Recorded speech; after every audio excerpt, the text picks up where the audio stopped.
डीजीडी designate, यहाँ उपस्थित सारे हमारे ऑफिशियल्स, मीडिया के मेरे मित्रों, देवियों और सज्जनों, मैं बैठे बैठे यहाँ से देख रहा था, सीनियर ऑफिसर्स से लेकर जूनियर ऑफिसर्स सभी यहाँ पर मौजूद हैं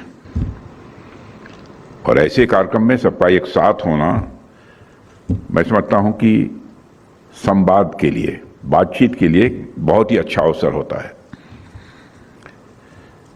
मैं देश के लिए इंडियन डिफेंस स्टेट सर्विस यानी आईडीएस के कंट्रीब्यूशन की मैं सराहना करना चाहूँगा।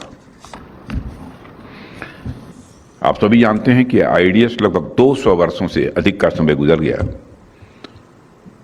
200 वर्षों से अधिक के समय के दौरान इसने अपनी परंपरा, अपनी विरासत को बराबर यह वहन करता चला आ रहा है, इसलिए इसकी जितनी भी सराहना की जाए वह कम है।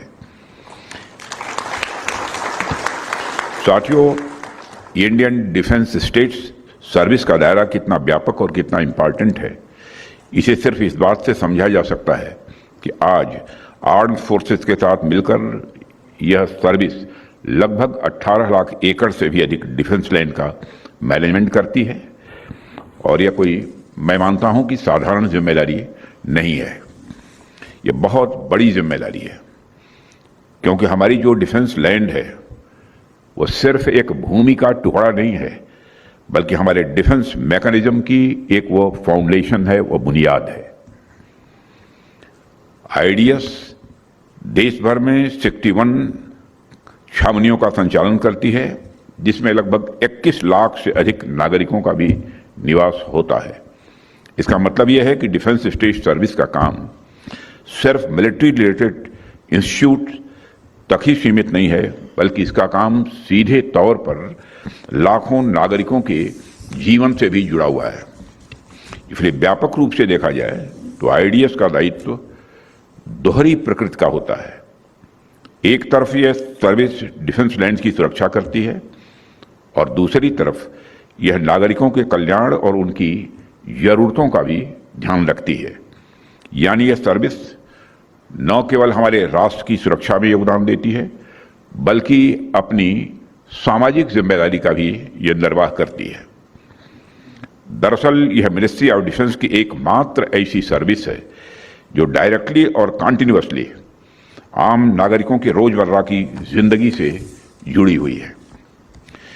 यह अनूठा मैंडेट आईडीएस को सिर्फ एक स्ट्रेटेजिक रोल ही नहीं है, बल्कि एक गहरा ह्यूमन रोल भी देता है और लगभग 21 लाख निवासियों की लाइफ की क्वालिटी इस बात पर डिपेंड करती है कि कैंटोनमेंट बोर्ड्स अपने सिविक फंक्शंस कितनी इफेक्टिवली परफॉर्म करता है। इसलिए बहुत ज़रूरी है कि आईडीएस अपने सिस्टम्स और प्रोसेसेस को लगातार अपग्रेड करे, ताकि सर्विस डिलीवरी और ज़्यादा इफिशिएंट, ट्रांसपेरेंट और सिटीजन फ्रेंडली हो सके। हमारा यह सामूहिक प्रयास होना चाहिए कि कैंटोनमेंट्स में रहने वाले लोगों को अच्छी से अच्छे सिविक एमिनिटीज और ईज ऑफ लिविंग मिले, चाहे वह क्लीन ड्रिंकिंग वाटर हो, अच्छी तरह से maintained roads, modern waste management practices या फिर क्विक ग्रीवेंस रिड्रेसल हो।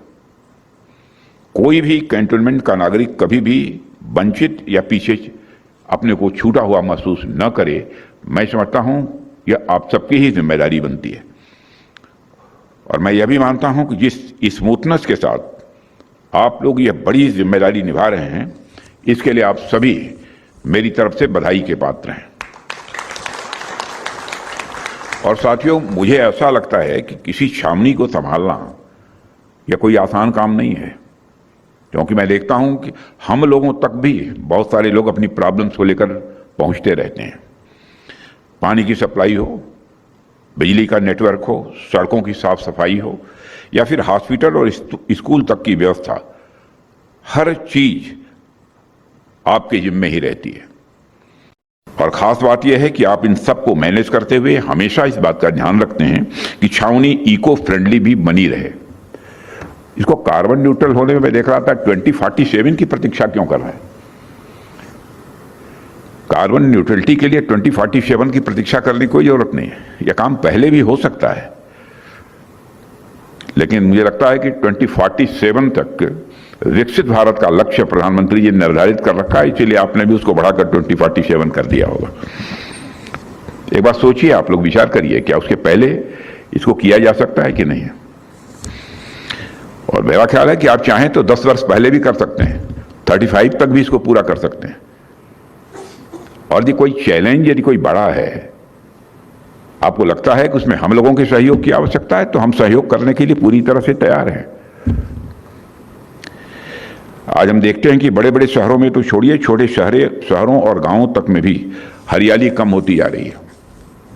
ऐसी स्थिति में छावनियां हमें दिखाती हैं कि डेवलपमेंट और एनवायरनमेंट दोनों साथ साथ चल सकते हैं।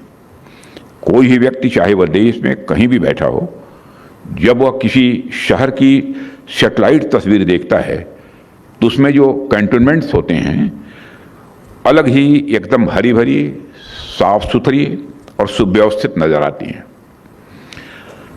आप कैंटोनमेंट्स की संरचना देखेंगे तो आपको यह पता चलेगा कि कितनी योजना और अनुशासन के साथ इसका विकास किया जाता है।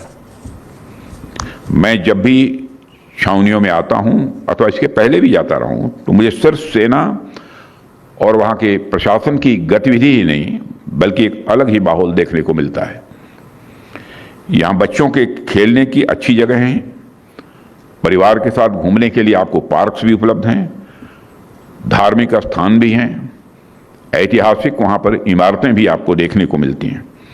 ये सारी चीजें मैं मानता हूं कि हमारे इतिहास की यह जिंदा धरोहर हैं, जो हमें एहसास दिलाती हैं कि पास्ट और प्रेजेंट दोनों एक साथ कैसे सांस ले सकते हैं। साथियों, मुझे खुशी है कि आप लोग इस बैलेंस को बनाए रखते हुए न सिर्फ पूरी व्यवस्था चला रहे हैं, बल्कि आने वाली पीढ़ियों के लिए इंस्पिरेशन भी आप बन रहे हैं। आप सबने सालों साल छावनियों का संरक्षण किया है, उनका निर्माण किया है और वहां रहने वाले नागरिकों की जरूरतों पर भी आपने बराबर ध्यान दिया है।